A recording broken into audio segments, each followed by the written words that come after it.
Hello guys, in this tutorial you will learn how you can split your video clips you upload to your Vimeo library. So let us guide you through this. So navigate to your video library on Vimeo, navigate to the given video, click into it to access the video editor.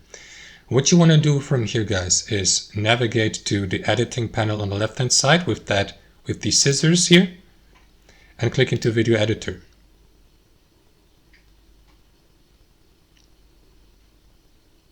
And after that, let me just wait for, okay, it has finished loading. So what you want to do is move the playhead here on your timeline to the moment where you'd like to split your video clip. I will go with 5 seconds, or roughly around 5 seconds.